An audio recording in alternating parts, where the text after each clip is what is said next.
Thank you, Chair. Next year, the ILO will be 1 century old. PSI would be very happy if we could celebrate the anniversary with the Convention and the recommendation against violence and harassment in the world of work, as decided on Saturday, particularly if they will consider the specific gender dimension of violence. Trade unions are the largest organized group of citizens globally. Our democratic organizations do represent millions of people around the world and play a crucial role in the society and in the ILO. The commitment of trade union members to build a better world is stronger than ever, as greater than ever are inequality and injustice.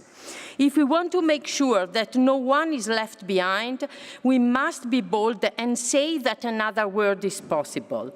The global system is broken, things must change, and the time for change is now. We refute any apologetic discourse on the relevance of social partners and collective bargaining when we witness daily violation of workers' rights.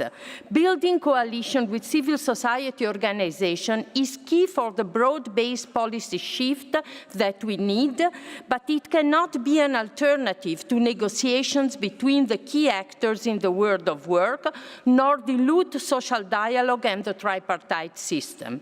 Since 2012, the ILO has been in crisis. At the same time, the wage share in GDPs around the world continues to shrink and profit becomes sweeter for the happy few. Forms of workers' exploitation are multiplying, hurting migrants first. This proves the relevance of the ILO and unions for workers. Defending the ILO means renewing the vision and commitment of its founders to reduce inequality and build social stability, peaceful and democratic society for the next 100 years. Public service play a central role in defending human rights and achieving sustainable development, and states are the responsible. This needs to be a cornerstone of the future of work and reflected in next year's conference. The challenges of climate change and digitalization require strong public investment and strong public governance to protect individual and collective rights, ultimately to defend democracy.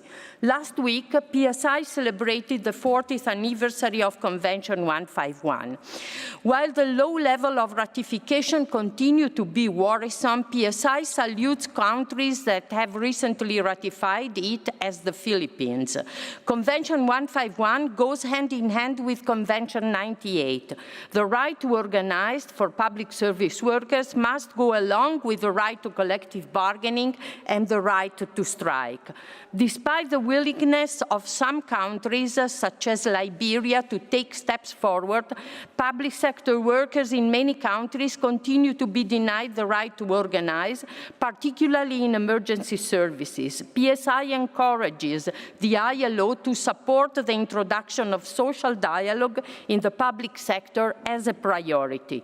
Transparency and fight against corruption require protection of whistleblowers, and an international labor standard is urgent to support the national legislations that are starting to address the problem.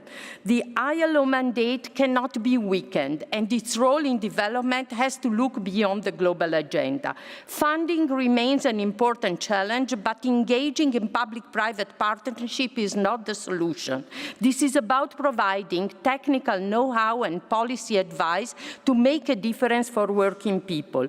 We do not want social protection coverage when it is about insurance companies selling empty promises to ensure their profit. We need public health and the human right to health for all, as we need public education, public water, and public sanitation. We do not want that the ILO becomes the promoter of PPPs that we know that do not deliver and cause long-term public indebtedness, but that it strengthens the sector sectoral activities serving the communities and the constituents instead of private entities. Multinational corporations can play a crucial role in the global economy by paying their fair share of taxes where they operate and decent wages to their workers throughout the supply chain. To conclude, allow me to express our solidarity with the UN Staff Union and deeply regret the unilateral pay cut applied to the staff of UN organizations.